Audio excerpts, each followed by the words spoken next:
Hej och välkomna till CFO of Sweden. Peter Jansson heter jag, precis som vanligt. Ingenting har förändrats där inte. Men idag tänkte jag ta upp någonting, för det är många som uttrycker sig som att jag skulle vilja starta ett eget företag. Men jag vet inte riktigt vilken bransch jag skulle vilja jobba inom. För jag vill inte ta för stora risker. Och då har jag den här gången tagit 3 stycken olika branscher som det är störst chans att klara sig inom. I alla fall då jag har tittat runt på internet och kollat upp lite statistik kring olika branscher. Som nummer 1 på listan är faktiskt fastighetsbranschen. Det låter lite skrämmande för att det är stora pengar som vi pratar om här, men lyssna vidare.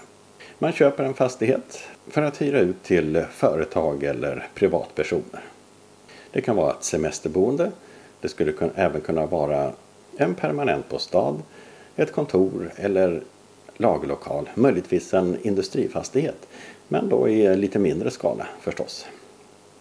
För det här tänker jag mig att det är kanske det första du gör i ditt företag.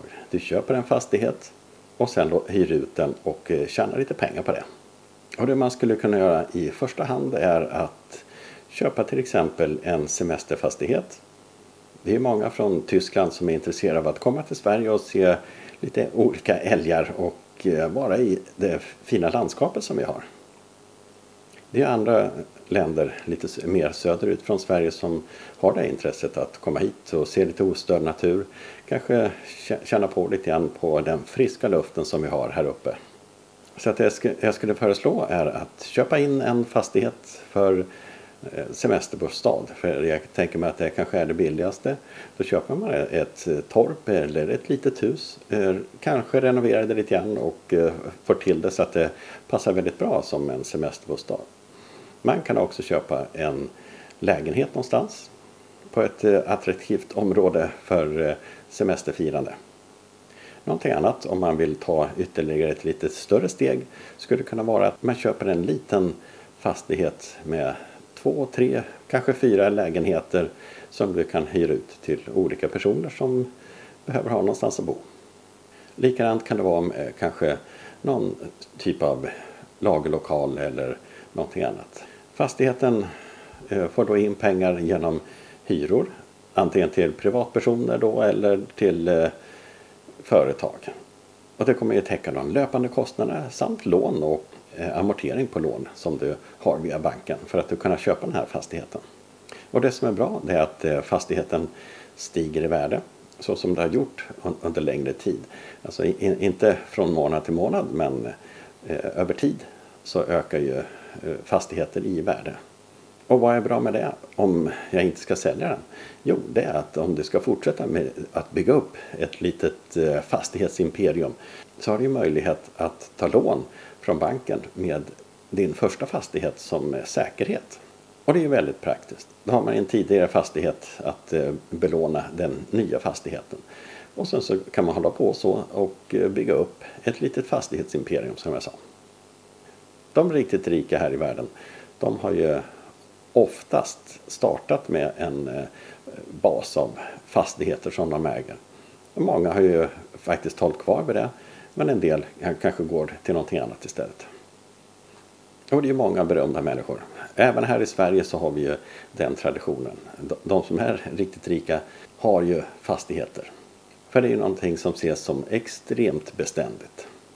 Som bransch nummer 2 skulle jag säga är frakt och logistikbranschen. Nu efter pandemin, eller i alla fall under pandemin, så lärde vi oss att ligga i soffan och beställa från internet och våra telefoner. Man köper mat, olika matkassar från olika matkasseleverantörer. Man köper saker till huset, till köket eller vad det nu kan vara. Det är mycket teknikprylar köper man också, tror jag. I alla fall om jag pratar vad jag själv köper så är det nog lite teknikprylar här och där. Det kan vara både det ena och det andra. Det kan vara en bildskärm som jag visade här sistens. Eftersom jag inte var i butiken så kunde jag inte se hur stor den var. Så jag liksom höftade lite grann och trodde att den var något mindre.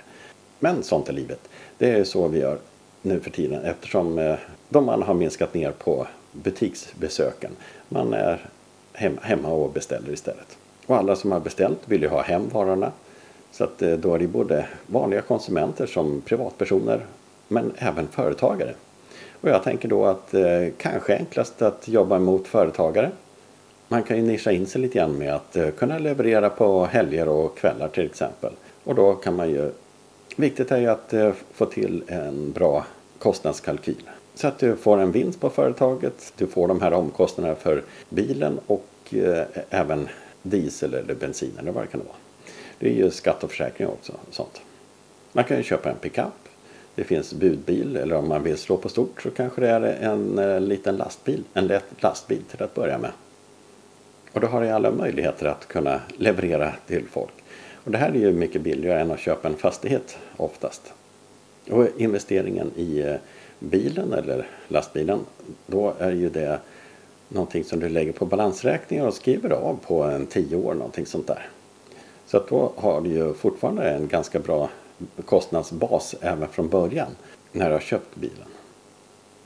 Men har man något specialvillkor som att man kan leverera på helger och kvällar så är det ju lättare att få ihop en sån kalkyl, tänker jag. Och bransch nummer 3. Vad är det för någonting då? Jo, det är ju varumaskiner, varuautomater. Det är en sån maskin. Man blir sugen på en läsk eller en chokladkaka. Man går till den, stoppar i ett par mynt eller drar sitt kort och ut kommer en läsk eller en chokladkaka. För det är en sån maskin som jag tänker på då. Det är snabbt och smidigt. Kunderna behöver inte söka sig iväg till en pressbyrå eller någon kiosk eller affär eller så. Och vill man sticka ut lite grann och vara lite grann inne i tiden så att säga, då kan man ju faktiskt erbjuda ekologisk mat eller så i den här maskinen. Det du gör, det är att kolla blocket, vad som finns till försäljning just nu. Jag kollade precis innan jag skulle spela in den här videon vad de ligger på nu. En vanlig sån maskin, en varumaskin, kostar mellan 5-6 tusen och uppåt. Så man får förhandla med någon som har en skola, universitet eller ett kontor. Så att du får ställa din maskin där. Det kostar lite grann i hyra att ha maskinen där så att säga. Och sen tjänar du pengar utan att göra så mycket faktiskt. Utan du behöver bara åka iväg och kolla till den där ibland och då. Så att förutom att satsa på någonting som är ekologiskt kanske skulle kunna vara någonting annat. Som mackor och annat om det är en skola vi pratar om. För ofta är ju skolmat kanske inte det godaste. I alla fall har jag hört det från mina barn. De beklagar sig ganska mycket på skolmaten. Så att det hade ju kanske kunna vara något bra alternativ för den skolan. Ja, men det är i alla fall de 3 branscher som jag ser som de lättaste att lyckas i. I alla fall vad statistiken säger. Men nu får jag önska er en riktigt bra dag, så hoppas jag att vi ses snart igen.